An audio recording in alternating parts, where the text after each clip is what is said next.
here to explain how those hostages might be freed. Medal of Honor recipient and author of Remember the Ramrods, as well as House to House, David Bellavia.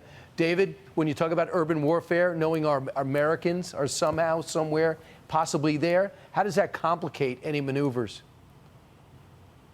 It's a meat grinder. I mean, you just heard from your analysts that came before I did, and when you listen to what they're talking about, look, yeah, Syria jumps in this thing, Lebanon, but as Gaza stands right now, we're talking about a piece of property 20 miles wide and 9 miles deep. 2 million people live there.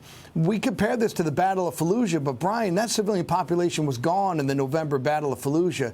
You start putting civilians on that battlefield, you're making everyone think twice about every shot. SEAL Team 6 is elite. Our Delta boys are elite. But you got someone behind a door with a machine gun. I don't care if you're the Marvel Avengers. You're going to get shot. This is close quarter. It's unforgiving. It's grueling. And there's a lot of reservists in the IDF that are going to be going door to door, house to house. They don't have the training as the elite boys and girls do. But I don't want to send SEALs and Delta into something that we have no situational awareness of what's going on, where our people are. That's not the way to go about it. Unless they have their iPhone on, where we could ping it, which is not likely. Is it really human intelligence? Is it knowing the blocks and the people and where they might be even before this operation took place? Look, here's the deal. We have battle drills for when, it's like an audible in football. You see the linebacker cheat up, you know exactly where to go. Our battle drills are the same way.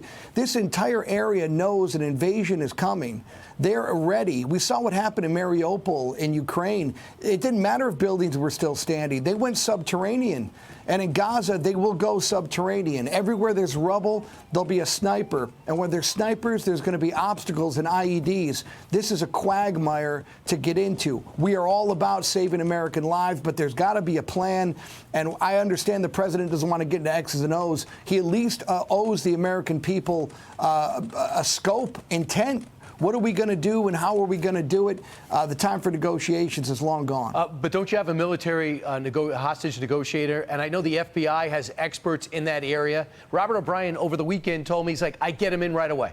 Immediately, either work through the Israelis, with the Israelis, or lead the Israelis. But that could work. I also heard that they've been turned over to Islamic Jihad, which would be more complex because we don't really have a line of communication, nor do the Israelis with them. Having said that, at the same time, you got to get your operators ready to go in. Does time matter, or does it matter getting the strategy work right when it comes to finally penetrating into Gaza on the ground? Brian, I think this is the entire problem with this administration and the scope we're going. Everyone wants to negotiate and make coffee. You had no problem. 3 years ago, Iran was at the economic level of Haiti. Now they've got $70 billion. That was all negotiation. You want to bring hostage negotiations? These people lop the heads off of infants. They're out there raping women. If the Biden administration wants to negotiate and you can negotiate with that form of evil, I'll make the coffee. We'll stay up all night. This evil needs to be pacified, and the way to do that is with firepower. And I'm saying that Israel's leading the charge. This is Israel's fight. We're standby there on the Eastern Mediterranean with a carrier group to help them out. If Lebanon gets a little frosty and Syria wants to jump into this, we got 10,000 troops in Syria. We're fighting everyone on all across the spectrum here. I just don't know when this administration wants to talk, when this administration wants to give money away, and when we're going to start dropping terrorists, which is what we do in war. And for 20 years, we've been doing it. And for whatever reason, the Biden administration, now we're fighting against our own equipment in Gaza. This makes no sense to me. You're talking about the equipment left behind in Afghanistan.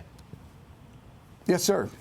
You, in your book, ended up in house to house with literally hand-to-hand combat in a highly sophisticated technical world. That's what it's going to come down to in house to house as they go building to building, isn't it?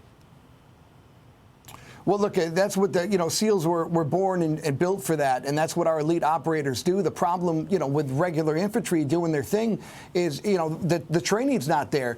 But if you're calling up 360,000 Israeli reservists, they don't have the range time. These are patriots. They love their country. They believe in their cause. And I'll tell you, in a close quarter environment, it's not so much your training or equipment. It's what you believe in and what you're fighting for. And God bless and God save Israel. But at the same time, those are very close quarter battles, and it's very psychologically taxing. It's emotionally and physically draining. It's a lot to ask of any combat force, let alone one that's comprised of reservists and armor and artillery and everything else they're going to throw at the people and the enemy in Hamas.